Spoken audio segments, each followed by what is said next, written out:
आने दीजिए।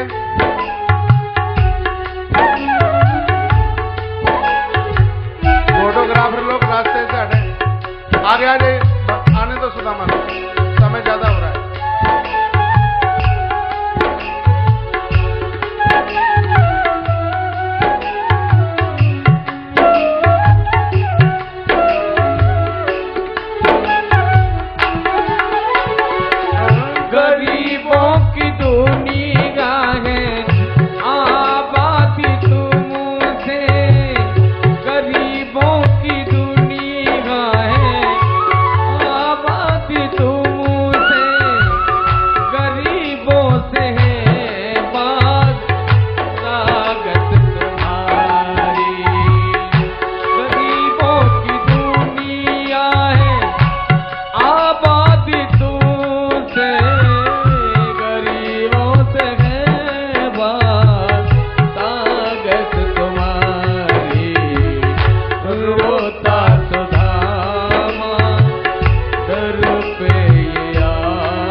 विनम्रता के साथ हाथ जोड़े द्वारपालों से।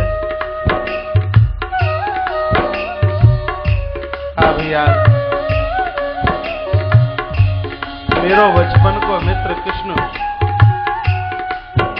एक बार मेरो समाचार मेरे मित्र सुन जाएंगे सुनाए दे। द्वारपाल ने धक्का दे दिया सुदामा को, सुदामा दूर गए। ईश्वर के दरबार में जाओगे बड़े बड़े धक्के मिलेंगे। पड़ी है घिनैया बीच भंवर में, पड़ी है घिनैया बीच भंवर में, पार लगा दो कृष्ण मुरारी। भूला हुआ मैं जग का पथिक, भूला हुआ मैं जग का पथिक, रागो बता दो जग के खेवैया। द्वारपाल ने धक्का दिया सुदामा को, सुदामा दो। भूला हुआ पथिक, भूला हुआ मैं जग का पथिक, रागो बता दो जग के खेवैया। रागो बता दो जग के खेवैया। तुम्ही मेरे ठाकुर, तुम्ही गो कन्हैया, तुम्ही मेरे ठाकुर, तुम्ही गो कन्हैया, दीनों के दाता जग के खिलैया। सुदामा ने पुनः निवेदन किया, कहा भैया गरीब हूँ, अनाथ हूँ, एक बार मेरी आवाज मेरे प्रभु के पास तक पहुंचा दीजिए। सुदामा को धक्का दे दिया। सुदामा पुनः खड़े हुए और कहते हैं कि हे प्रभु, एक मूक एक गूंगा तेरी कृपा से बोलता है, बिना टांगों वाला तेरी कृपा से चलता है, तो क्या मेरी आवाज तेरे पास तक नहीं पहुंच रही? एक गूंगा भी बोले तेरी कृपा से, गूंगा भी बोले तेरी कृपा से, बहरा भी सुनता तेरी दया से। गूंगा भी बोले तेरी कृपा से, भी सुनता तेरी दया से, हृदय बीच आओ जसुमत की छैया, हृदय बीच आओ जसुमत की छैया, दीनों के दाता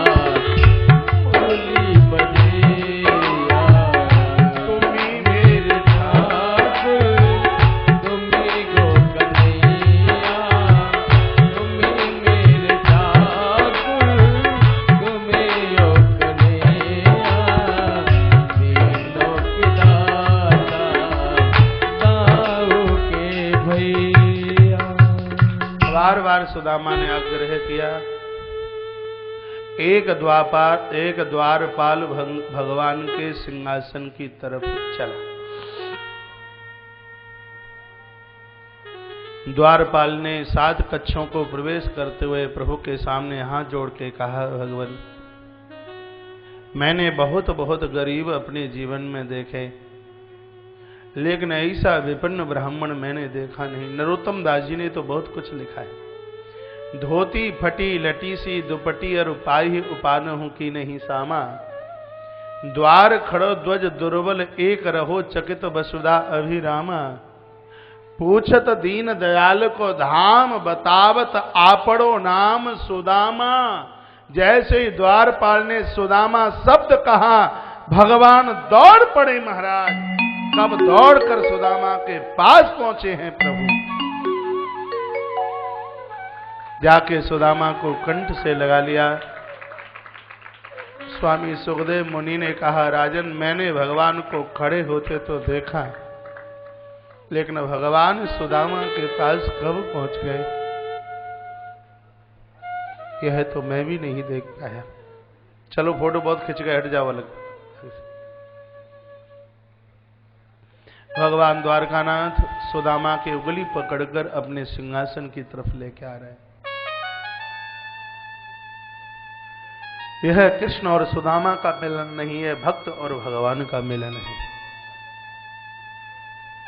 भक्तों के ऊपर मेरे परमात्मा मेरे ठाकुर कैसी कृपा करते हैं। सुदामा को सिंहासन पर बिठाया, स्वयं भगवान चरणों में बैठ गए और रुक्मिणी को इशारा किया कि चरण धोऊंगा, जल की व्यवस्था करें। और रुक्मिणी आदि देवियां जल लेने के लिए गई हैं। सुदामा शब्द की यही व्याख्या है। आज भक्त सिंहासन पर, द्वारका और द्वारकाधीश चरणों में। रुक्मिणी जल लेके तो आई, लेकिन उस पानी की आवश्यकता नहीं पड़ी। ठाकुरलाल, रुक्मिणी जल लेके तो आई, लेकिन उस जल की आवश्यकता पड़ी नहीं। लिखा नरोत्तम दास ने, देखी सुदामा की दीन दशा, करुणा करके करुणा निधि रोए, पानी परात को हाथ छुओ नहीं, नैनन के जलसू भगत हो।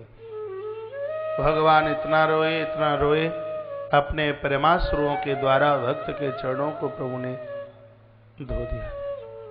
अभी एक शब्द में बोल गया था, आपने यदि ध्यान दिया हो कि पूर्व के केवट ही सुदामा बने, और उस बात का यह प्रमाण है। परमात्मा जगत को बताना चाहते हैं कि जिसने साधारण पानी से गंगा के तट पर मेरे पांवों को धोया, आज उस भक्त के चरण मैं रो रो करके धो रहा हूं। इतना करने के बाद भी अभी मैं इसका ऋणी हूं। मैं खरीदा पाम दबाते दबाते जब हाथ तलवे के नीचे पहुंचा, मोटी मोटी फटी बीमारी देखी, प्रभु रो पड़े। कहा, गरीबी सहन करते रहे, दरिद्र बनकर के जीते रहे, आज आए, 40 साल पहले नहीं आ सकते थे। सुदामा ने कहा, कन्हैया यदि तू ही मोसो गरीब कहेगो, दरिद्र कहेगो, तो न जाने दुनिया के लोग तो न जाने मोसो काका। मैं गरीब हूं, मैं दरिद्र हूं, अरे ताके सम्मान में आज स्वयं द्वारकाधीश दौड़ पड़ो हुए। बस सुदामा से बड़भागी आज कौन होगा।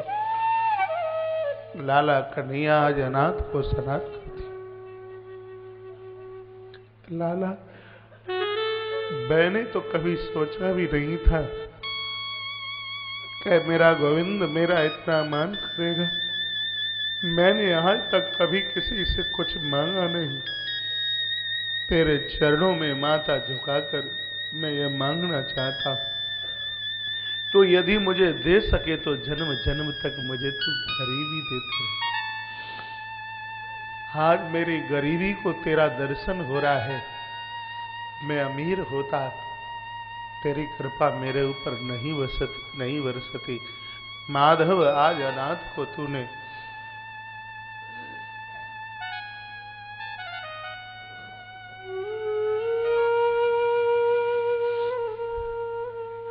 आज अनाथ को गोविंद तूने सनाथ कर दिया।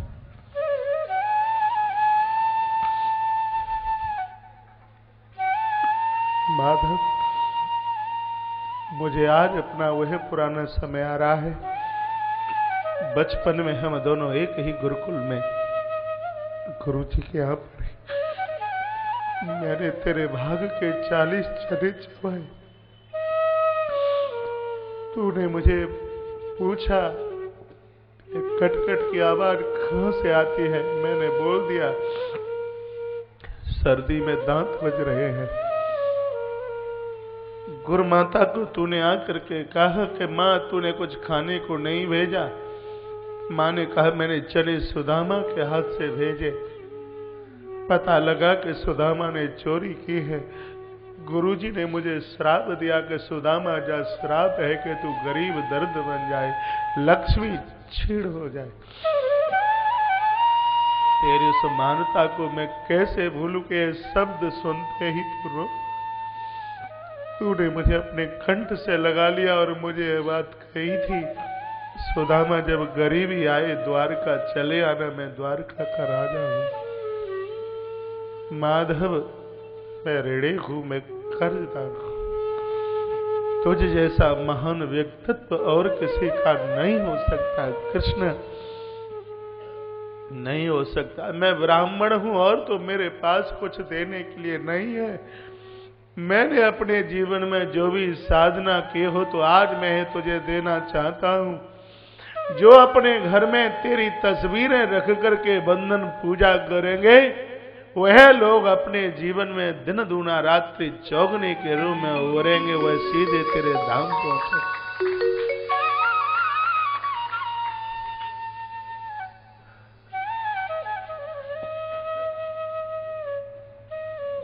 भगवान बहुत रोए हैं।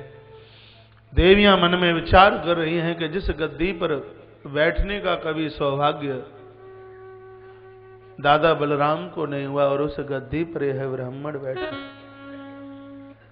यही भक्त की व्याख्या है।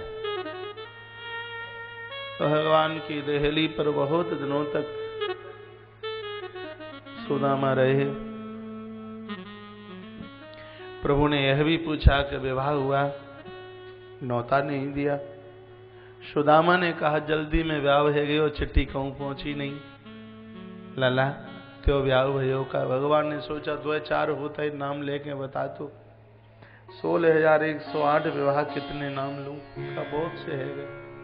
सुदामा ने सोचा 2 है गए होंगे, राजकुमार है 3 है गए होंगे, 16,108 विवाह पर तो सुदामा का चित्त भी नहीं पहुंच सकता। सुदामा ने कहा तेने 4-4 करे, कहा ब्याह में हमान होता दो ने। कृष्ण बोले हमारे तो जितने भाई बिना मुहूर्त और बिना तारीख के कहूं को तारीख ही नहीं निकली। तो भाई ऐसे कहीं कोई बैंड बाजे वाला नहीं, जितने भाई, क्योंकि ठाकुर ने तो भक्ति का वर्ण किया है और भक्ति का वर्ण करने के लिए मेरे भगवान समय और मुहूर्त नहीं देते। सुदामा को कृष्ण ने कहा भैया मित्र, घर से चले होगे तो भाभी सुशीला ने मेरे लिए जरूर कछुन कछु तो भेजियो ही होगा। सुदामा ने सोची कि ताके घर की एक एक ईंट सोने की, ताके आंगन को पानी सोने की निकासी में निकलतो होए। 4 घर के टूटे चावल देंगे बात बदली, कहा भैया कन्हैया जल्दी में चलो आयो, कछु लायो न। कृष्ण तब रो पड़े। पहले झूठ बोले तो गरीबी ने अभी तक नहीं छोड़ा, और झूठ बोल करके तुम चाहते क्या? यही लिखा हुआ है कि यह दरबार एक ऐसा दरबार है, इस दरबार में कभी छिपाना मत। गुरु का, संतों का दरबार, भगवान का दरबार, यह ऐसा दरबार है, यहाँ तो खुली डायरी, छिपाइए मत। यहां भी छिपाओगे तो फिर बताओगे फिर कहां? प्रभु समझ गए। सुदामा की कांख कछ उठी सी थी, कहा भैया जा में चोट तो नहीं। सुदामा पोटला दबाने लगे। भगवान ने हाथ आगे बढ़ाकर सुदामा की कांख से तंडलों की महाराज पोटली को निकाल लिया। महान कृष्ण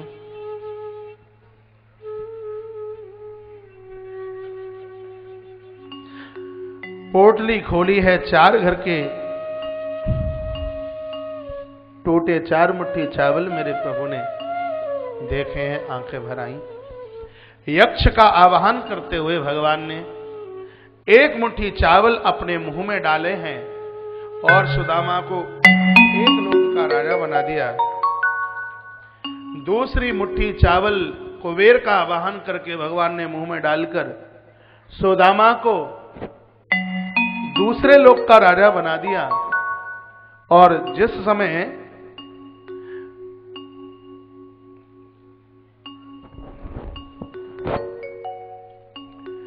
समय भगवान तीसरी मुट्ठी चावल मुंह में डाल ही रहे थे, उसी समय माता भगवती रुक्मिणी ने भगवान के हाथ को आके पकड़ लिया। कहा यह तो विचार कीजिए कि यह वही ब्राह्मण है जो अगस्त बनकर समुद्र को पी गया। यह वही ब्राह्मण है जिसने भृगु बनकर तुम्हारी छाती में चणप प्रहार किया, जो चिन्ह अभी तक नहीं मिटा। ऐसे ब्राह्मण को राजा और स्वयं रंक बनने वाले हो। भगवान रो पड़े। कहा रुक्मिणी यह वह ब्राह्मण है जिसने मेरा नाम कभी राम रखा वशिष्ठ बनकर। यह वह ब्राह्मण है जिसने मेरा नाम कृष्ण रखा गर्गाचार्य बनकर।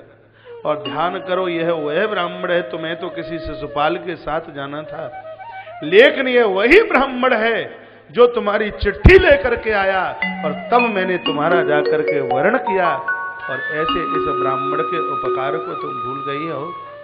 कहा प्रभु मेरा ध्यान रखिए। परमात्मा ने तीसरी मुट्ठी चावल मुंह में न डालकर उसको उसी स्थान पर छोड़ दिया। ग्रंथ में लिखा है 2 लोकों का मालिक भगवान ने सुदामा को बनाया। एक लोक में पूरी सृष्टि के साथ। जीव और ब्रह्म में इतना ही अंतर है, जीवात्मा थोड़ा देने के बाद उसको लगता है मैंने बहुत ज्यादा दे दिया, और परमात्मा सब कुछ देने के बाद उसको यह लगता है कि मैंने कुछ भी नहीं दिया।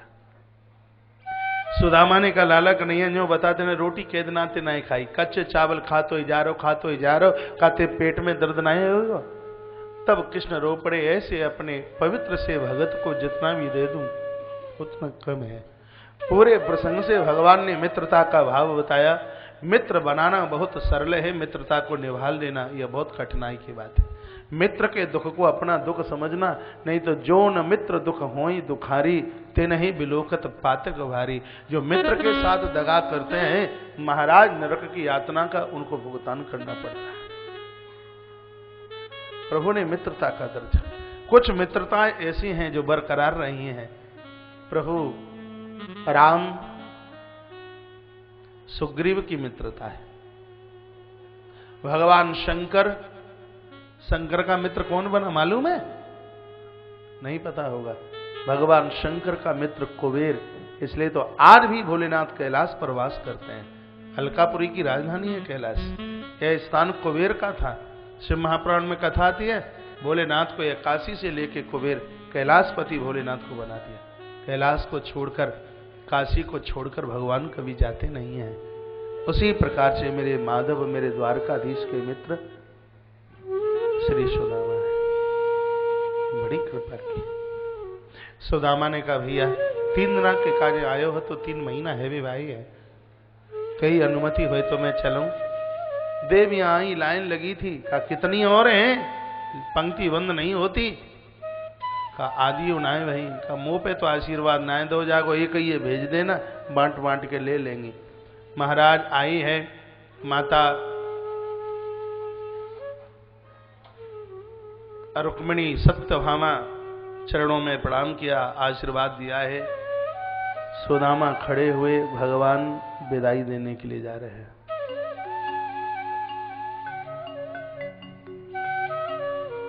बड़ा कृशाय शरीर है। सुदामा की तो जीवनी पढ़ करके ही आंखें भरती हैं।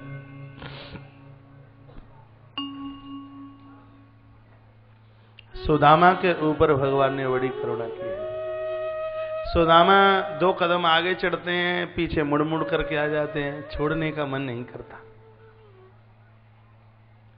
भगवान ने कहा कि भैया सुदामा, घड़ी में 7:30 बजने को हैं, अब जाओगे कब, फिर आगे बढ़े।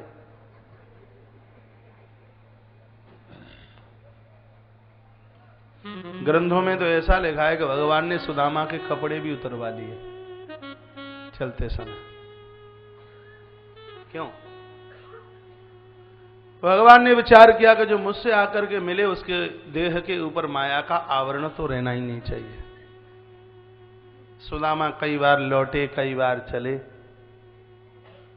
सुखदेव स्वामी ने कहा, राजन अब तो सुदामा जा ही रहे, भगवान 100 कदम संग चले। आप किसी को विदा करने के लिए जावें तो इतना तो साथ चलिए, यह गृहस्थ धर्म की एक बहुत बड़ी मर्यादा है। आरती के समय फिर ले आना भगवान को। चलो ठीक है। पूरा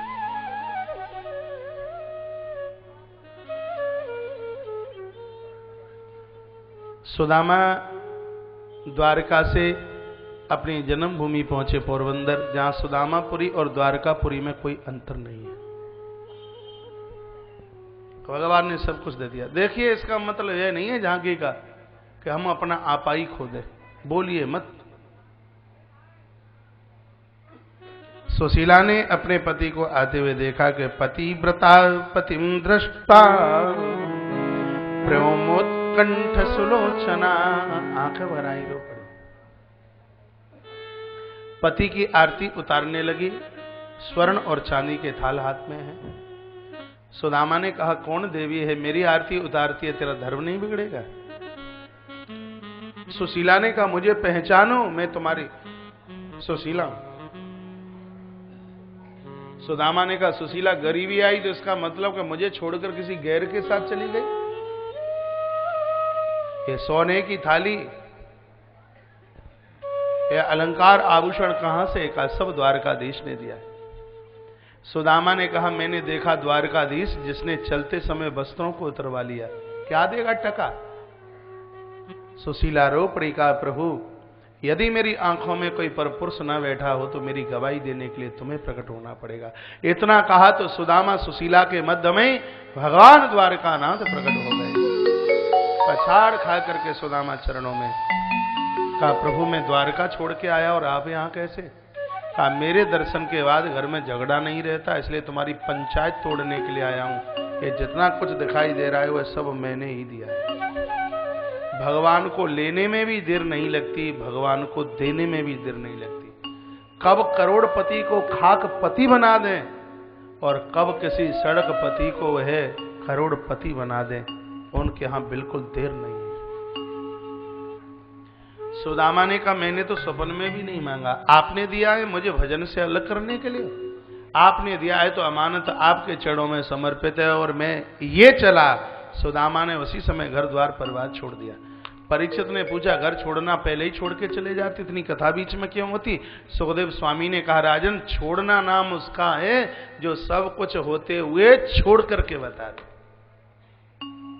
पास में नहीं है, अधेला लोग अंत के हम बड़े त्यागी हैं। त्यागी राजी से नहीं, गैर राजी से। सुबह से शाम तक रोटी मिली ना हो और कहे हमने एकादशी करी है। भैया रोटी नहीं मिली एकादशी तो राजी से नहीं, गैर राजी से। गुलाब जामुन महाराज उछल रही हो, बालूशाही लुढ़क रही हो और उस समय जब यहां पर पानी ना आवे तो पता लगाए कि आपने व्रत किया है।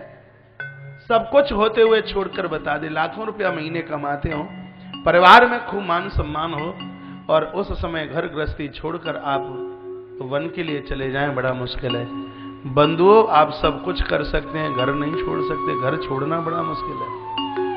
परिवार छोड़ना बड़ा मुश्किल है, रिश्तेदारों को छोड़ना बड़ा मुश्किल है, संबंधियों को छोड़ना ये कोई साधारण बात नहीं है। सुदामा ने ये सब कुछ करके बता दिया है।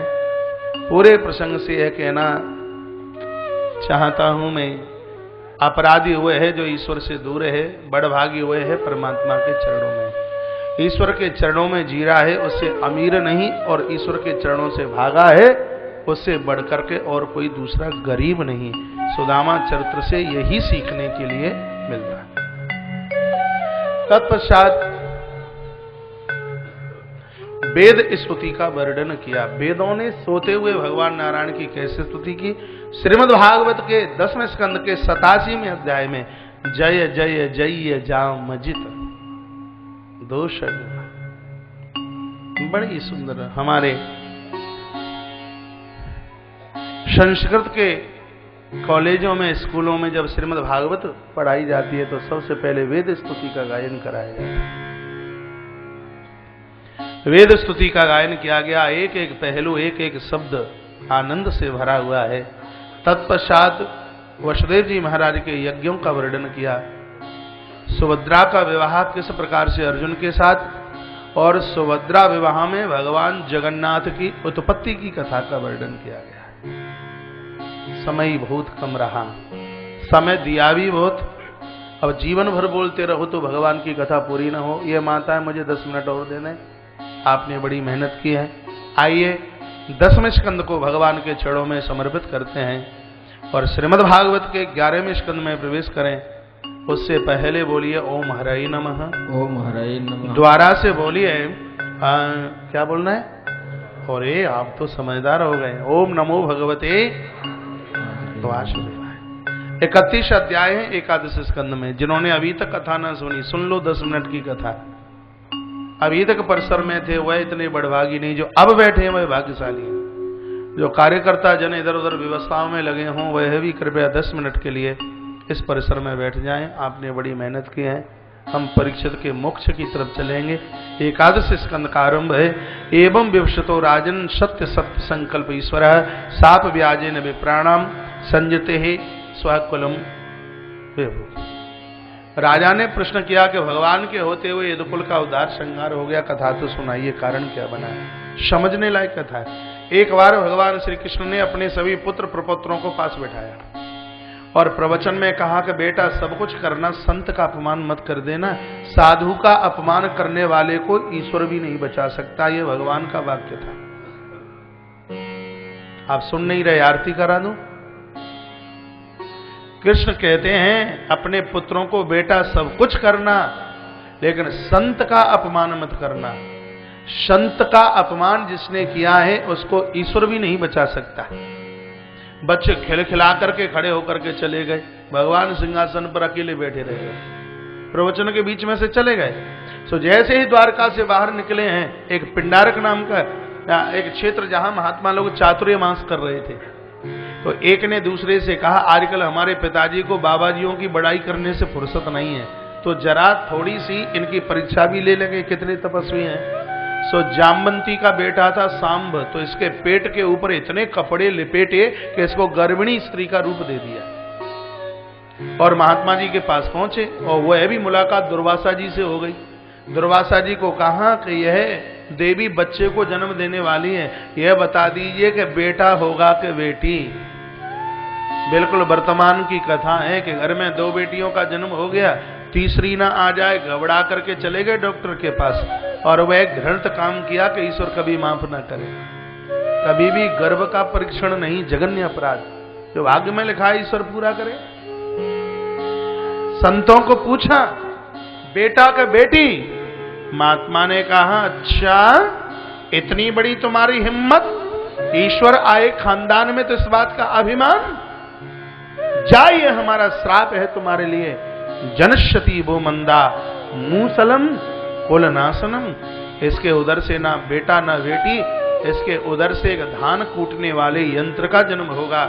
हमारा श्राप है, उसके द्वारा पूरे यदुकुल का संहार हो जाएगा। श्राप है। बच्चे घबराए, दौड़ते हुए कृष्ण के पास आए, कहा ऐसी ऐसी बातें। भगवान रो पड़े। कहा मैंने इतना समझाया कि संतों का अपमान मत करना, फिर भी तुम्हें नहीं, तुम्हारी मनी, मैं तुम्हें बचा नहीं सकता। साक्षात ईश्वर है, परमात्मा है, लेकिन नहीं बचा पाए। वसुदेव जी महाराज को कहा, उन्होंने भी हाथ खड़े कर दिए, लेकिन उग्रसेन जी ने कहा ये तो सब कुछ होता ही रहता है, कोई बात नहीं। आखिर में कंस का बाप है ना, क्या कह दिया, ये तो सब होता ही रहता है, सब बनावटी भाषा, कुछ नहीं होता, चलो कपड़े ऊपर करो। तो जैसे ही सांब के कपड़े ऊपर किए तो धान कूटने वाला यंत्र धरती पर गिरा। इस यंत्र को क्या कहते हैं वो तो आप सब जानते ही होंगे, मुझे बताने की जरूरत नहीं है। महाराज उसकी घिसाई शुरू की है, चूर्ण है वह समुद्र में बह गया, टुकड़ा बचा, फेंक दिया। एक मछली ने इसको निगला है, मछली का पेट मछुआरे ने फाड़ा, और यही लोहे का टुकड़ा एक बाण के ऊपर रखकर भगवान के चरणों में अभी थोड़ी देर के बाद आघात करेगा। तो यदुवंश में तो भगवान भी तो हैं, श्राप ने उनको भी छुआ। संत के अभिशाप से तो परमात्मा भी नहीं बच सकता, लेकिन श्राप और वरदान लगते उन्हीं के ही हैं जिनके पास में तपस्या है। तो बंधुओं, यह कथा सुनाने के तत्पश्चात भागवत धर्म महाराज निमि और नवी योगेश्वरों के माध्यम से कथा सुनाई गई। कबीर हरि अंतरिक्ष प्रबुद्ध पिपलायन आविर्होत्र द्रुमिला चमसा कर भाजन। ये 9 योगेश्वर हैं, इनके सामने राजा निमि ने यह प्रश्न किया है कि भागवत धर्म क्या है। कागज हो तो अपनी कलम से लिख लेना। अभी तक आपने 7 दिन तक जो सुना है पूरी कथा का सार श्रीमद् भागवत के एक श्लोक में है। दुकान पर जाएं तो ये श्लोक बोलिए, रात को शटर डाल करके आएं तो ये बोलिए, रात को बिस्तर पर सोएं तो यह श्लोक बोलिए, और प्रातः बिस्तरा छोड़ें तो कृपया यह श्लोक बोल लीजिए। श्री डोंगरे जी महाराज जी का यह श्लोक अपने आप में पावन सिद्ध। 18,000 श्लोकों को तो क्या याद कर पाओगे, भागवत का यह एक श्लोक याद कर लीजिए। श्रीमद् भागवत के 11वें स्कंद के अध्याय नंबर 2 का श्लोक नंबर 36। कायेन वाचा मनसेन्द्रियर्वा बुद्ध्यात्मना वानुसृतस्वभावात् करोति यदि यत् सकलं परस्मै नारायणायेति समर्पयेत्। मन वचन और कर्म से भगवान के चरणों में समर्पित हो जाइए। कैसे चरणों में समर्पित होगे?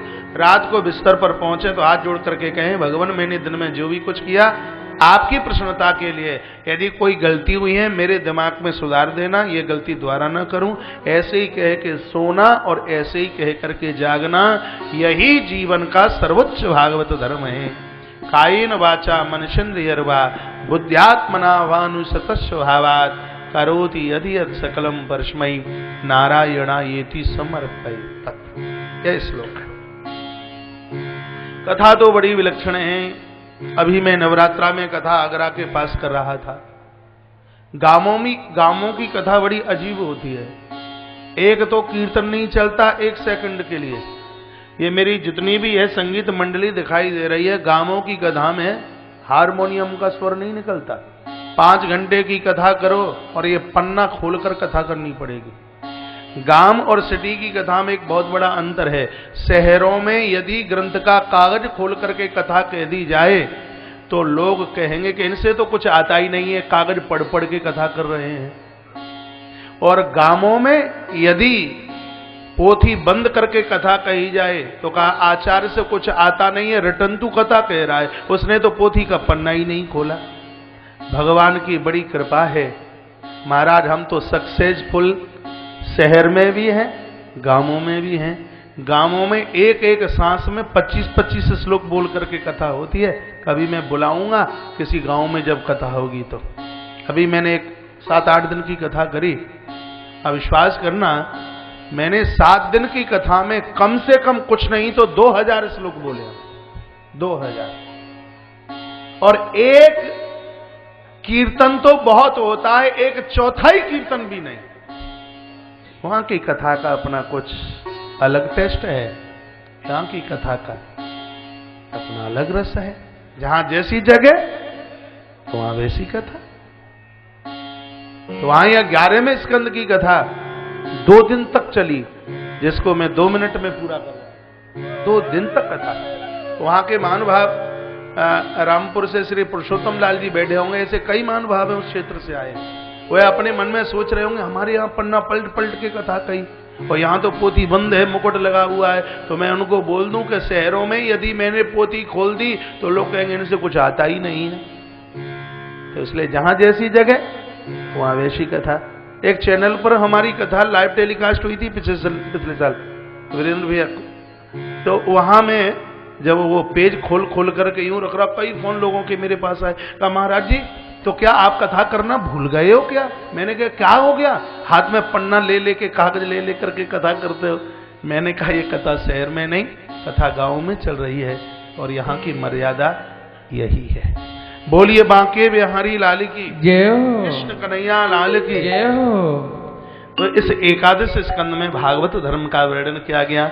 अवधूत दत्तात्रेय जी महाराज के 24 गुरुओं की कथा कही गई है। यदु जी महाराज ने 24 गुरु दत्तात्रेय भगवान से वही कथा सुनी, वह निवेदन किया। दत्त भगवान ने अपने जीवन में 24 गुरु बनाए। धरती को अपना गुरु बनाकर सहनशीलता की दीक्षा ली। आकाश को अपना गुरु बनाया, कहा ईश्वर को पकड़ करके रखना। जल को अपना गुरु बनाया, जल नीचे गिरता है, आपके पास जो भी कुछ आवे आप भी नीचे के लिए झुकना सीख लीजिए। हिरण को गुरु बनाया, हिरण से यह सीखा दोष किसी और के अंदर नहीं, दोष अपने अंदर है, अपनी तरफ झांक करके देखिए। पतंगे को गुरु बनाया, जलती ही ज्योत के ऊपर महाराज छूना चाहता है, जल के राख हो जाता है। दिए की ज्योत वासना है, पतंगा जीव है, वासना को छुओगे जल करके खाक हो जाओगे, जलती हुई ज्योत का कुछ नहीं बिगड़ेगा। इसलिए पतंगे से सीखा सावधान, वासना को टच मत कर लेना, छू मत लेना, बिना मौत के मारे जाओगे। हाथी को गुरु बनाया, कहा इसके अंदर स्पर्श दोष है। जब हाथी को पकड़ा जाता है तो एक लकड़ी की हथनी बनाई जाती है, गड्ढा खोदा जाता है और महाराज वहां कुछ ऐसा पोला सा कुछ रखा जाता है जिसमें धड़ाम से महाराज वह हाथी आता है, धड़ाम से गड्ढे में गिरता है और महावत लोग उसको पकड़ लेते हैं। संसार की वासना के साथ किसी को छूना चाहोगे, हाथी की तरह कैदित हो जाओगे। यह भी मैंने उनसे सीखा। एक बाण बनाने वाले को अपना गुरु बना लिया, यहाँ तक एक गड़का वैश्या को गुरु बनाया। पर पुरुषों का रात भर इंतजार करती रही, मुझे पता लगा, मैंने हाथ जोड़े कि यदि ऐसे इंतजार दुनिया का किया गया, ऐसे प्रतीक्षा परमात्मा की कर ली जाए तो अपना लोक छोड़ करके परलोक छोड़कर इस लोक में भगवान प्रकट हो जाए। 24 गुरुओं का सार ये है महाराज, जैसे नौका जल में चलती है संसार में आप वैसे ही रहिए। नाव में यदि पानी आ गया तो नाव डूब जाएगी, हृदय में भी यदि वासना का जल आ गया तो हृदय की नौका डूब जाएगी। पानी में नाव चले तो चले पर नाव में पानी न आने दो। संसार में मन जाए तो जाए पर मन में संसार न आने दो। यह है 24 गुरुओं की कथा। उसके तत्पश्चात सत्संग योग का वर्णन है, अष्टांग भक्ति सांख्य का वर्णन, और उसके तत्पश्चात महाराज सिद्धियों का वर्णन किया गया है। चारों आश्रमों का वर्णन किया गया। सुनिए, सबसे पहला है ब्रह्मचर्य, दूसरा है गृहस्थ, तीसरा है वानप्रस्थ और चौथा बोलिए सन्यास। निवेदन किया है कि ब्रह्मचारी को चाहिए कि 25 साल तक पढ़े, गृहस्थी को चाहिए कि 50 साल तक अपने गृहस्थ धर्म की पूरी जिम्मेवारियों को पूरा करे। वानप्रस्थी को चाहिए कि बच्चे यदि समझदार हो गए हैं तो पत्नी को बच्चों के भरोसे छोड़कर वन की यात्रा करता है तो उसको एक किंचित मात्र एक क्षण के लिए भी उसको अपराध नहीं है, उसको बिल्कुल पाप नहीं है। वानप्रस्थी जीवन में तो महाराज दादा और दादी इस तरीके से रहें जो पवित्रता बहन और भाई के बीच में होती है, उस पवित्रता के साथ में भगवान के जन भजन करें। यह श्रीमद् भागवत में लिखा है। आपने शादी के समय अपनी फोटो खिंचाई होगी, जरा बुढ़ापे में तस्वीर जरूर खिंचाना और पति और पत्नी दोनों उस तस्वीर को सामने रखना। यह गारंटी, यह चैलेंज होगा। वृद्धा अवस्था में खींची गई तस्वीर पति और पत्नी जैसी नहीं, बहन और भाई जैसी नजर आती है। वह फोटो कहती है कि इस पवित्रता के साथ जब तक भजन नहीं करोगे तब तक भगवत साक्षात्कार हो नहीं सकता। यह वानप्रस्थ धर्म का वर्णन किया। उसके बारे में बाद में बताया सन्यास। निवेदन किया गया है कि कलयुग में सन्यास लेना बड़ा सरल है, लेकिन सन्यास को निभा लेना बड़ी कठिनाई की बात है। सन्यासी को चाहिए कि हाड़ मांस की स्त्री तो बहुत दूर रही, वह लकड़ी की स्त्री के भी संपर्क में ना रहे। आज हम श्री राधिका दास जी महाराज कल रात को 11:30 बजे चर्चा कर रहे थे। कहा जब तक अंतिम सांस ना निकल जाए तब तक कोई अपने आप को साधु न समझे, अपने आप को संत न समझे। ये तो सावन का रपटना है, पाम न जाने कब फिसल जाए। सही बात तो यही है, काष्ठ की स्त्री से भी महापुरुष दूर रहे। साधु का अर्थ है जो सावधान रहता है, संत का अर्थ है जिसके संस्कारों का कभी अंत नहीं होता। आप साधु की पहचान इतने से मत रखना जो मठ मंदिर बना करके रहता है। गृहस्थ जीवन में आप भी साधुता के साथ जिंदगी का निर्वहन करना। धन्य है वह सन्यासी जो दंड लेकर चलता है, त्रिदंडी है दंड। उस दंड में सिर्फ बांस का डंडा कंधे से रख लेने से वह दंडी नहीं होता, तो वाणी से मौन, वाणी के ऊपर संयम, वाणी का ब्रह्मचर्य, शरीर का संयम और प्राणायाम की ताकत उसके पास में होवे, यही त्रिदंड की व्याख्या है। तत्पश्चात चारों युगों का वर्णन किया गया। का सृष्टि के आरंभ में महाराज सबसे पहले यदि कोई वर्ण के नाम से लोगों को जानते थे तो सिर्फ हंस, जैसे आज कहते हैं ना ब्राह्मण क्षत्रिय वैश्य और कनिष्ठ, उस समय ऐसा कुछ नहीं बोला जाता था। हर व्यक्ति को हंस नाम से जाना जाता था, हंस, और एक ही मंत्र होता था जिसका नाम था ओम। ऐसा ग्रंथ के अंतर्गत लिखा है। बाद में भगवान ने अपने आप को विराट रूप में प्रकट किया। अपने मुंह से ब्राह्मण को प्रकट, ब्राह्मणों से मुख माशीद, स्कंद से क्षत्रिय, उरु से वैश्य और चरणों से कनिष्ठ वर्ण को जन्म दिया। जिसको चरणों से जन्म दिया वह बालक रो पड़ा। कहा मैं आपके चरणों से पैदा हुआ हूं, लोग मुझे घृणित दृष्टि से देखेंगे। भगवान ने कहा चिंता न कर, ब्राह्मण 11 माला गायत्री का जप करेगा, उतना पुण्य तुझे घर से बाहर निकलकर मंदिर के ऊपर लगी हुई ध्वजा का तू दर्शन कर लेता है, उतने पुण्य की प्राप्ति तुझे अपने आप हो जाएगी। तू चिंता ना करना, मैं माथा नहीं, मैं अपने चरणों को पुजवाऊंगा। तू चिंता काहे के लिए करता है? भगवान के यहाँ कोई घृणा वाली बिल्कुल बात नहीं, यह परमात्मा की पूरी वर्ण व्यवस्था है। ब्राह्मणों को कहा कि यज्ञ करना। अब यज्ञ में कोई विवधान करे तो रक्षा के लिए क्षत्रिय को तैयार किया, यज्ञ की रक्षा करो। अब यज्ञ में नारियल की जरूरत है, अब कौन लाएगा समुद्र के किनारे से? तो सेठों को कहा चलो तुम जाकर के व्यापार करो। सेवा के लिए कनिष्ठ वर्ण, चारों वर्ण अपने आपस में सगे भाई है। इसलिए कृपया आप ब्राह्मण क्षत्रिय वैश्य कनिष्ठ बाद में हैं, सबसे पहले आप मानव हैं, इंसान हैं। इंसानियत के साथ जीवन का निर्वाह कीजिए। किसी के काम जो आए उसे इंसान कहते हैं, पराया दुख जो जाने उसे इंसान कहते हैं। बात तो यह है, लोग ये कहते हैं वेद व्यास ने ऐसे ग्रंथ बनाए, जाति का बंटवारा कर दिया, वह मेरा गुरु और मैं उसका चेला। जहां बाबा तुलसी और भगवान वेद व्यास ने यदि लोगों को यदि बांटने वाली बात कही हो तो कभी ऐसा हो ही नहीं सकता। आप ग्रंथ पढ़िए, 11वें स्कंद में कमाल कर दिया सिद्धियों के वर्णन के साथ में। यह 31वें अध्याय की कथा है। भगवान ने सभी द्वारका के लोगों को साथ लिया। 7वें दिन यह द्वारका प्रवास क्षेत्र में डूब जाएगी। आप जितने भी हैं सब मेरे साथ प्रवास क्षेत्र चलिए। द्वारका के लोगों को लेकर भगवान प्रवास क्षेत्र पहुंचे। यादवों ने मेरेक नाम की मदिरा का पान किया। महाराज बुद्धि इतनी बौखला गई, एक दूसरे के ऊपर हथियार उठाने लगे। हथियार खत्म हो गए तो वह धान कूटने वाले यंत्र के द्वारा पटेरा नाम की घास निकली हुई थी, उसको उखाड़ उखाड़ करके प्रहार करने लगे। यदुवंश का समापन हुआ क्योंकि इसमें गांधारी का श्राप था। गांधारी ने कहा कृष्ण तुम चाहते पांडव कौरवों को मिलाकर यह युद्ध की नौबत नहीं आने देते, लेकिन तुमने चाहा नहीं। मेरे देखते देखते मेरे 100 पुत्र मारे गए। यदि है पाते धर्म मेरे जीवन में, गंधार की बेटी गांधारी धृतराष्ट्र की यदि मैं पत्नी हूं तो एक कृष्ण मेरा श्राप है तुम्हारे लिए। तुम्हारे देखते देखते पूरे यदुकुल का संहार हो जाएगा और तुम कुछ कर नहीं पाओगे। एक पतिव्रता के श्राप को भगवान ने अंगीकार किया। यदुकुल का समापन हुआ। बलराम जी को लगा कि कली आने वाला है, शरीर सहित बलभद्र अपने धाम के लिए चले गए। प्रभु को लगा कि दाऊ भैया चले गए, अब हमें भी अपनी लीला समेट लेनी चाहिए। उसी समय भगवान श्री कृष्ण बाएं चरण के ऊपर दायां चरण रख करके बैठे हैं। सामने से एक जरा नाम का बहेलिया आया, उसने तक करके बाण मारा, सो वह बाण भगवान के चरणों में आके लगा। यह बाण छाती में क्यों नहीं लगा? यह बाण बाजुओं में क्यों नहीं लगा? ये बाण बाजू में क्यों नहीं लगा? माथे में क्यों नहीं लगा? बाण भुजाओं में क्यों नहीं लगा? बाण जंघाओं में क्यों नहीं लगा? यह बाण तलवे में ही क्यों लगा? पहली बार आप सुनेंगे, 2 मिनट की कथा सुन लीजिए। यह बाण भगवान कृष्ण के चरणों में ही क्यों लगा? इसलिए एक बार श्री दुर्वासा जी चातुर्मास करने के लिए द्वारका पहुंचे। कहा हम चातुर्मास करना चाहते। भगवान ने कहा बहुत अच्छी बात है। कहा पहले अपनी पत्नियों को पूछ लीजिए, यदि मेरे कार्य में कोई रुकावट डाली, मुझे देख करके यदि कोई हंसी मजाक की, तो पूरे द्वारका को श्राप दे करके चला जाऊंगा। रुक्मिणी को पूछा, रुक्मिणी ने कहा हमारी कौन सी गर्ज पड़ी है, संत 4 महीना रहे, हमारे सौभाग्य की बात है। दुर्वासा जी चातुर्मास करने लगे। एक दिन श्री दुर्वासा जी ने कहा मेरा मन करता मैं तुम्हारे रथ में बैठूंगा, तुम दोनों पति पत्नी घोड़ा बनकर मेरे रथ को खींचिए। कृष्ण को कहना पड़ा, मना करते हैं तो बाबा श्राप दे दे। दोनों घोड़े बनकर के रथ को खींचने लगे। बलराम जी को पता लगा, हल लेकर के भागे। इधर दुर्वासा जी ने कहा आप मेरी पहली परीक्षा में पास हो गए।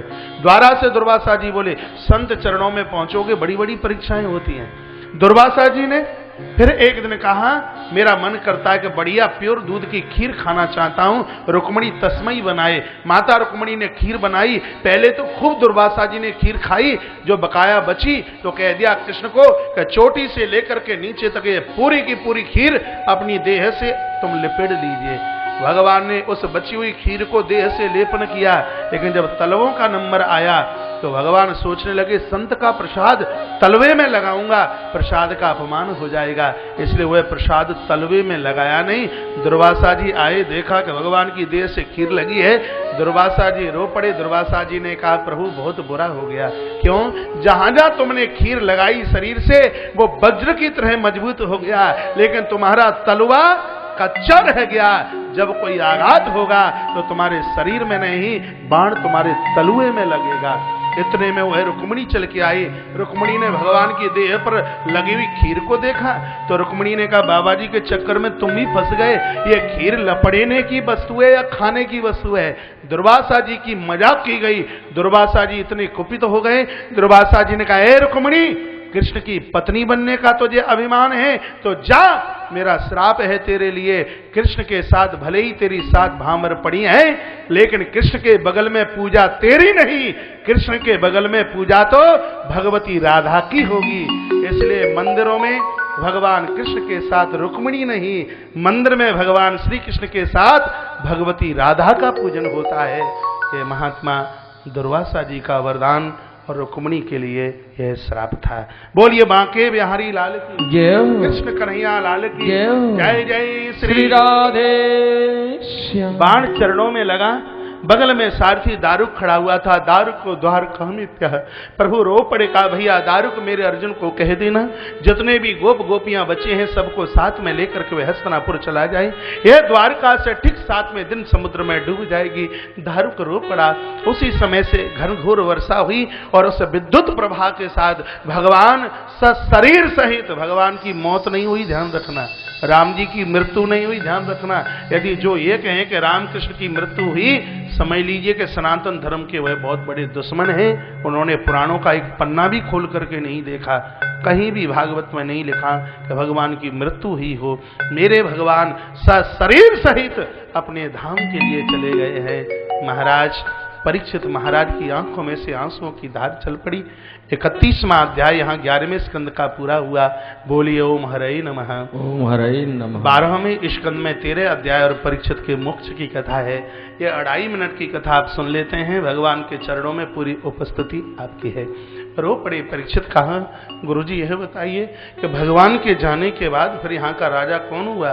का प्रभु के जाने के बाद जरासंध का पुत्र सहदेव गद्दी का मालिक बना। इन लोगों ने धरती का बहुत शोषण किया। आगे चलकर नंदीवर्धन जैसे राजा हुए। कहा कि जिस समय इस धरती पर मलिक्षों का अधिकार होगा, मलिक्ष जानते हैं जिनकी इच्छाएं दूषित हो चुकी हैं, ऐसे लोगों का अधिकार होगा। उस समय व्यक्ति की आयु ज्यादा से ज्यादा 10 वर्ष की होगी। सतयुग में व्यक्ति की उम्र 1 लाख साल की थी। त्रेता में 1 जीरो हटा दिया, 10,000 बची। द्वापर में फिर 1 जीरो हटा दिया, कितनी बची? 1,000। कलयुग के आरंभ में फिर 1 जीरो हटा दिया, कितनी बची? 100। भागवत में लिखा है कलयुग अपनी भरी जवानी में होगा तो 1 जीरो और हटा दिया जाएगा, कितनी बची? आज 100 साल जीने पर भी लोग उतना चंबा नहीं करेंगे, उतना 10 साल जीने पर लोगों को इतना आश्चर्य होगा। 10 साल में ही जन्म, 10 साल में ही बड़ा, 10 साल में ही शादी विवाह, 10 साल में ही बच्चों का जन्म और बंधुओं 10 साल में ही या तो वो है दुर्घटना में मरेगा या अस्पताल में मरेगा, ऐसा ग्रंथ के अंतर्गत लिखा है। यह दुनिया का बहुत बड़ा दुर्भाग्य होगा कि 4 से लेकर के 5 साल की बच्ची के संतान होगी, इतना जघन्य अपराध होगा, ऐसा ग्रंथ के अंतर्गत लिखा हुआ है। जब यह कली अपने अंतिम चरण में होगा तो एक 0 बचा हुआ भी हटा दिया जाएगा। क्या बचेगा? एक, यानी दुनिया खत्म हो जाएगी, सिर्फ एक परमात्मा। उत्तर प्रदेश जिला मुरादाबाद संबल नाम की तहसील विष्णु यश नाम के ब्राह्मण के घर में हुए एक भगवान कल्कि नारायण के रूप में प्रकट होंगे। 7 दिन में अधर्मियों से दुनिया को समाप्त कर देंगे। 3 दिन में प्रलयकालीन घनघोर वर्षा होगी, 7 3 10 और ठीक 11वें दिन पृथ्वी पर पुनः सतयुग की स्थापना हो जाएगी। भगवान सुखदेव कहते हैं, राजन मैं श्रीमद् भागवत की कथा को विराम देता हूं, तुम्हें भय तो नहीं लग रहा? परीक्षित रो पड़े। कहा, गुरुदेव जिंदगी का भेद तो मैंने आज प्राप्त किया है। जिंदगी एक मिट्टी का खिलौना है जिसको एक न एक दिन नष्ट होना है। गवा दो तो मूल कुछ भी नहीं और कर लो प्रयोग तो सोना ही सोना है। कर लो प्रयोग तो सोना ही सोना है। गुरुदेव आज अनाथ को आपने सनाथ कर दिया। भगवान सुखदेव कहते हैं, राजन मैं प्रभु धाम जा रहा हूं, तूने भागवत की कथा सुनी है इसलिए भगवान तेरी आरती उतारेंगे। परीक्षित को कथा सुनाने के बाद सुखदेव मुनि ने किसी और दूसरे को कथा सुनाई नहीं, शरीर सहित वह भगवान के धाम भगवान सुखदेव अपने शरीर सहित महाराज प्रभु के धाम के लिए गए हैं। यहाँ पुराण के पन्नों पर लिखा, यम नियम आसन प्राणायाम प्रत्याहार ध्यान धारणा समाधि के साथ राजा ने अपने शरीर को छोड़ा। सिर्फ मृत शरीर में एक संत के श्राप को पूरा करने के लिए तक्षक नाग महाराज सामने से चल करके आया है। लिखा है, तक्षका प्रहितो विप्राह कृद्वेना द्विज सूननहा। रास्ते में कोई कश्यप नाम का ब्राह्मण मिला, वो आपस की वार्ता हुई। तत्पश्चात तक्षक ने मरे शरीर में आकर के दंशन किया। तम पततम विमानेन सही तक्षक अंबरात। इस तक्षक को मारने के लिए राजा जन्मेजय ने, जो महाराज परीक्षित के पुत्र थे, उन्होंने एक सर्प यज्ञ किया है। तक्षक लिपट गया जाके सिंहासन से, इंद्र के सिंहासन से, कह दिया तम पततम विमानेन। जन्मेजय ने कहा, आस्तिक महात्मा को जो यज्ञ करा रहे थे, कहा इंद्र के सहित आहुति डाल दीजिए। मंत्रों में बड़ी ताकत है, तक्षक विमान के सहित आ रहा है। इसलिए यहां लिखा है कि प्राहि राजा नाम तम बृहस्पति, बृहस्पति और अंगिरा दोनों चल के आए। दोनों ने कहा, अरे राजन तेरे पिता तो अजर और अमर हो गए, कैसी तू बात करता है? तूने निरपराध बच्चों को, इन सांपों को मारा, ये बढ़िया नहीं किया, इनको छोड़ दीजिए। 4 शर्तों के ऊपर तक्षक सर्प को छोड़ा गया। पहली शर्त यह है, मां चक्की चला रही होंगी, डंडा खटखटा दे निकल जाऊंगा। पशु वन में चल रहा होगा, गले में घंटी बज रही होगी, स्थान छोड़ के चला जाऊंगा, पशुओं को काटूंगा नहीं। तीसरा स्थान दिया, कुशा की 4 पाई पर चढ़कर कभी किसी को काटूंगा नहीं। चौथा स्थान दिया, जो क्षत्रिय अपनी रक्षा के धर्म के ऊपर अड़ गए, ऐसे क्षत्रियों का मैं कभी दंशन नहीं करूंगा। ये 4 बातें बोल करके यह तक्षक वहां से चला गया। बंधुओं, आगे की कथा तो यह है, सूत जी महाराज ने सोनक ऋषियों को वह मार्कंडे की तपस्या और प्रलयकालीन का वर्णन किया है।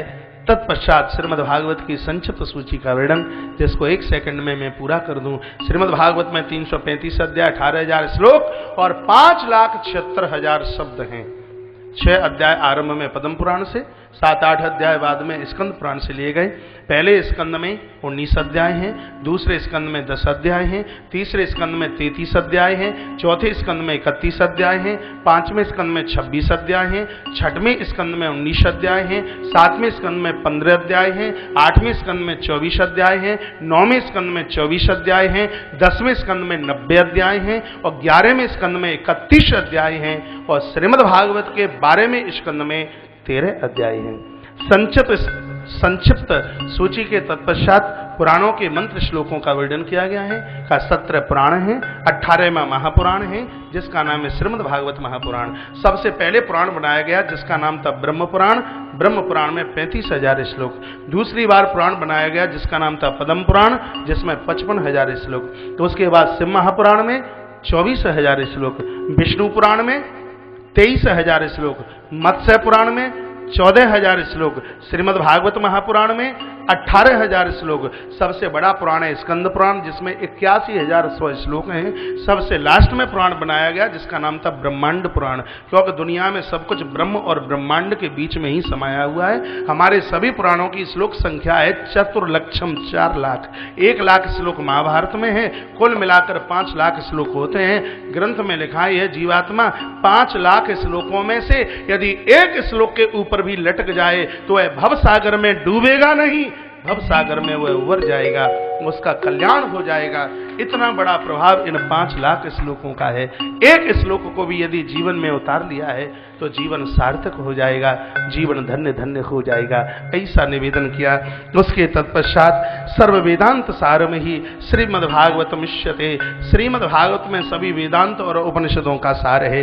निम्नगानाम यथा गंगा देवानाम अच्युत यथा, महाराज नदियों में जैसे गंगा अतिशय पावन है, देवताओं में उसी प्रकार से मेरे प्रभु नारायण अतिशय पावन है। वैष्णवानाम यथा शंभु, वैष्णवों में भगवान शंकर, पुराणानाम इदम यथा, पुराणों में उसी प्रकार से श्रीमद् भागवत महापुराण है। इसके लिए तो कहना ही क्या, एक बार मेरे साथ बोलिए नाम संकीर्तनम यस्य, नाम संकीर्तनम यह यस्य, श्रीमद् भागवत का सबसे अंतिम श्लोक है। नाम संकीर्तनम यस्य, नाम संकीर्तनम यस्य, सर्व पाप प्रणाशनम, सर्व पाप प्रणामो दुख समनः, प्रणामो दुख शमनम, तम नमामि हरिम परम। तम नमामि हरिम परम। अपने कागज के ऊपर कलम से लिख लेना, श्रीमद् भागवत में सिर्फ 4 चीजें हैं। श्रीमद् भागवत में 4 चीजें हैं, एक जीव है, एक मौत है, एक भगवान है और एक संत है। भागवत में 4 के अलावा कुछ 5वां नहीं है। इसमें जीव है वह है परीक्षित, इसमें मौत है वह है तक्षक, इसमें ब्रह्म है वह है कृष्ण और इसमें संत है वह है सुखदेव, भगवान सुखदेव। हर जीवात्मा की मौत 7 दिन में ही होने वाली है। इतवार सोम मंगल बुध बृहस्पति शुक्र और शनि, सप्ताह के 7 दिन में सबकी गोविंदाय नमो नमः होने वाली है। बंधुओं, जैसे राजा परीक्षित ने एक मनीषी संत गुरुदेव सुखदेव मुनि के चरणों का सहारा ले लिया, उसी प्रकार से हम और आप भी इन संत महापुरुषों के चरणों का सहारा ले लें तो भव सागर में हम तर जाएंगे, हमारा आत्मोद्धार, हमारा आत्म कल्याण हो जाएगा। श्री धाम वृंदावन की धरती पर मैंने यह 7 दिवस की श्रीमद् भागवत की कथा को संत से ही आरंभ किया था और इस कथा को मैं संतों को ही चरणों में समर्पित करता हूँ। भागवत में ब्रह्म है, भागवत में जीव है, भागवत में मृत्यु है और भागवत में संत है। सुनि मुनि संतन के गुण कहे हूँ, जिनते में उनके बस रहे हूँ, गाव ही सुन ही श्रवण मम लीला, हेतु रहित परहित रतशीला। एक चौपाई मेरे साथ आप बोल सकें तो जरूर बोलना। महाराज, जहां विभीषण और हनुमान के मध्य की बात है, सुनो विभीषण प्रभु की रीति, करें सदा सेवक पर प्रीति। और वहीं एक चौपाई और बोलती है, अब मोय भाव भरोसा हनुमंता, बिनु हरि कृपा मिलई नहीं संता। भगवत कृपा के बिना सच्चे संत का साक्षात्कार नहीं हो सकता, दर्शन नहीं हो सकता। श्रीधाम वृंदावन की माटी पर सगुण साकार भाव में प्रत्यक्ष या प्रत्यक्ष रूप से जितने भी संत मनीषी इस धरती पर विचरण करते हैं, मैं अपने श्रीमद् भागवत की कथा उन पूज्य महापुरुषों के चरणों में सादर समर्पित करता हूँ। यह कहते हुए मैं थोड़ा सा समय में आपका और लूंगा। 7 दिन तक श्रीमद् भागवत की चर्चा इस पवित्र व्यासपीठ से की गई। भैया वीरेंद्र भैया थोड़ा सा समय, तो बहुतों के समझ में, भैया निश्चल इधर देखिए, 2 मिनट की ही तो बातें हैं। बहुतों के समझ में यह कथा आई होगी, हो सकता है बहुतों के गले ना उतरी हो। संसार की यह बात आज भी मैं बोल रहा था। यहाँ तो हम तो अपूर्ण संसार के सांसारिक लोग हैं, कमियां दुनिया भर के हैं। मुझे लगता है जब लोग माता जानकी में कमी निकाल सकते हैं तो हम तो हैं क्या। जानकी माता को लेकर के राम जी आए, विमान किसके नाव पर रोक दिया गया, हनुमान बंदरियों को लेके आए, कहा मेरी मैया है दर्शन करो। बंदरियां जाने लगी तो हनुमान ने पूछा मेरी मैया तुम्हें कैसी लगी। बंदरियों ने कहा सीता तो ठीक है पर एक कमी रह गई। कहा क्या कमी रह गई? पूंछ हीन सी लागत फीकी। सीता के एक पूंछ और होती तो ज्यादा बढ़िया लगती। जब लोग माँ जानकी के अंदर कमी निकाल दें तो हम तो हैं क्या। इस पवित्र व्यासपीठ से मस्तिष्क आपके चरणों में रखकर यह मेरी प्रार्थना होगी यहाँ इस परिसर में व्यासपीठ से जो भी कुछ आपको बढ़िया लगा हो, अच्छा लगा हो, तो ताली सुखदेव भगवान के नाम की बजाना। यह उन्हीं की वाणी का प्रभाव था। हम तो सिर्फ होठ हिलाते रहे, बोलने वाला तो कोई और था। किसी टेपर कोड में कैसेट चले तो महानता कैसेट की नहीं है, कैसेट में जिसकी आवाज भरी गई है विशेषता तो उसकी है। हमें तो आप कैसेट की तरह समझ लेना, हम तो सिर्फ होठ ही हिलाते रहे। इस कंठ में बैठकर बोलने वाला तो कोई और ही था। जो कोई और था उसके नाम का वंदन करना, उसको प्रणाम करना। वह कौन थे? वह भगवान सुखदेव